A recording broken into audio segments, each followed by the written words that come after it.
c'est une question qu'il conviendrait probablement de poser à Madame la juge d'instruction. Ce que je peux vous dire, c'est que les parties civiles n'ont pas sollicité de contre-expertise, le parquet non plus, l'avocat de M. Kobili Traoré non plus.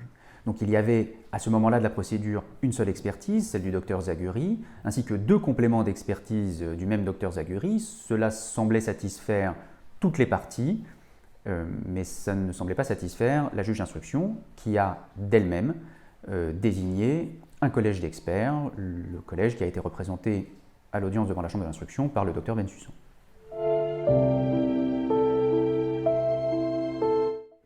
Je ne sais pas s'il y a d'autres éléments. La question qui nous est régulièrement posée et que nous nous posons nous-mêmes concerne la chronologie de l'intervention de la police sur place. Et je tiens à préciser tout de suite que nous ne sommes pas de ceux qui mettent en cause le dévouement et le sérieux du travail de la police de façon générale dans l'exercice de sa mission de service public. En revanche, nous avons des questions à poser et nous n'avons pas eu de réponse. Et une reconstitution aurait notamment pu nous apporter un éclairage. Un procès en cour d'assises aurait pu nous apporter aussi les réponses aux questions que nous avons posées pendant le cours de l'instruction et pour lesquelles nous n'avons pas eu de réponse. Et ces réponses auraient été bienvenues pour faire taire les fantasmes qui ne sont bons pour personne et qui ne peuvent s'empêcher de se soulever lorsque l'on a le sentiment que l'on nous cache quelque chose. La question devrait être formulée de la façon suivante: quels sont les autres éléments d'investigation qui n'ont pas été accomplis pendant l'instruction? Il n'y a pas eu d'investigation sur la téléphonie de Kobili Traoré. Il ressort des procès-verbaux des enquêteurs qu'il y a eu une négociation ou un début de négociation entre la police et M. Traoré. Nous n'avons aucune information dessus. Il ressort des procès-verbaux qu'il y a eu un contact téléphonique entre Kobili Traoré et sa mère au moment des faits. Nous n'avons aucune information dessus. La question n'a pas été posée à la mère de Kobili Traoré. Il n'y a aucune investigation qui a été faite vis-à-vis de la mosquée Omar, qui est connue pour ses accointances salafistes. Il n'y a aucune investigation qui a été faite sur le prétendu exorciste que M. Traoré aurait été voir et qu'il a aspergé d'eau et prononcé des prières pour lui. Et il y a eu le refus de la demande de reconstitution qui avait été sollicitée par les parties civiles, un refus par les juges d'instruction puis par la chambre de l'instruction, alors que les parties civiles l'avaient demandé, le parquet ne s'y opposait pas, les experts psychiatres ne s'y opposaient pas, l'avocat de Kobili Traoré ne s'y opposait pas et Kobili Traoré lui-même ne s'y opposait pas et avait déclaré devant une première audience devant la chambre de l'instruction qu'il devait bien cela à la famille de Sarah Halimi pour avoir la vérité. Et en dépit de tout cela, nous n'avons pas eu cette reconstitution.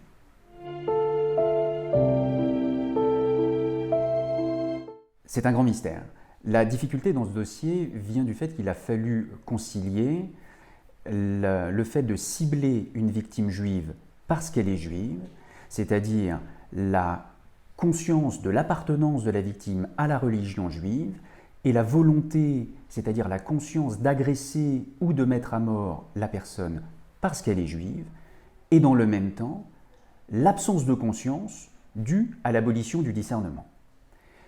Et d'ailleurs, les juges d'instruction avaient abandonné la circonstance aggravante d'antisémitisme dans leur ordonnance de saisine de la chambre de l'instruction, et c'est la chambre de l'instruction qui est allée le rechercher.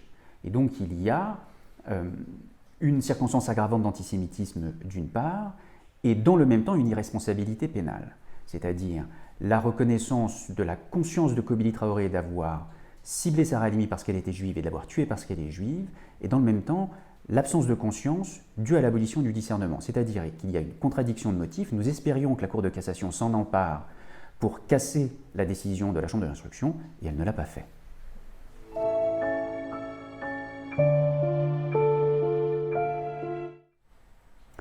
Alors, les dernières nouvelles que nous avons eues de première main, si je puis dire, de l'état de santé mentale de Kobili Traoré datent de l'audience devant la chambre de l'instruction en novembre 2019, c'est-à-dire 2 ans et demi après les faits. Kobili Traoré, qui était présent à cette audience, est apparu tout à fait maître de lui-même. Il parlait de façon distincte et intelligible et répondait parfaitement aux questions qu'il comprenait très bien. À cette audience, le docteur Bensussan, expert psychiatre, qui était le représentant du seul collège d'experts qui avait conclu à la fois à l'abolition du discernement et à la psychose chronique dont la bouffée délirante aiguë aurait été l'épisode inaugural, le docteur Bensussan était revenu sur son diagnostic et avait concédé qu'il s'était trompé, que Kobili Traoré n'avait apparemment pas développé de psychose chronique et que, à l'instar de ses autres collègues psychiatres, il reconnaissait que M. Traoré n'était pas fou, avec tous les guillemets d'usage. À telle enseigne d'ailleurs que, au moment de cette audience, Kobili Traoré bénéficiait d'une fenêtre thérapeutique, c'est-à-dire de la diminution significative de son traitement médicamenteux, précisément parce qu'il n'en avait plus ou moins besoin. Donc, aujourd'hui, nous n'avons aucun élément objectif qui nous permette de penser que Kobili Traoré souffrirait d'une psychologie psychiatrique au long cours, aucun élément objectif, sauf les revirements du docteur Bensussan notamment, puisqu'il a déclaré dans Marianne en avril dernier, puis dans Le Monde une semaine plus tard, que selon lui, les 4 années d'internement de Kobili Traoré avaient débouché sur une schizophrénie ou une bipolarité. Et il a co-signé ces tribunes avec le 3e collège d'experts qui avait pourtant lui aussi conclu à l'absence de pathologie psychiatrique chronique. Et donc on s'étonne de cette déclaration puisque, a priori, ces experts n'ont pas eu à revoir Kobili Traoré depuis leurs expertises respectives en 2018. Sur les chances de succès, j'aurais du mal à vous répondre. En tout cas, ce que je peux vous dire, c'est que nous étudions toutes les possibilités de recours qui nous sont offertes. Nous allons travailler cela de façon sérieuse et sereine. Nous allons, si cela nous est possible, saisir la Cour européenne des droits de l'homme sur le fondement du libre accès à un procès, puisque contrairement à ce que l'on nous dit, l'audience qui s'est tenue devant la chambre de l'instruction n'est pas une audience qui a permis un jugement. La chambre de l'instruction n'est pas une juridiction de jugement, c'est une juridiction d'instruction du second degré, mais la chambre de l'instruction ne donne pas de peine, ce n'est donc pas une juridiction de jugement. Et cela pourrait nous permettre d'aller devant la Cour européenne des droits de l'homme.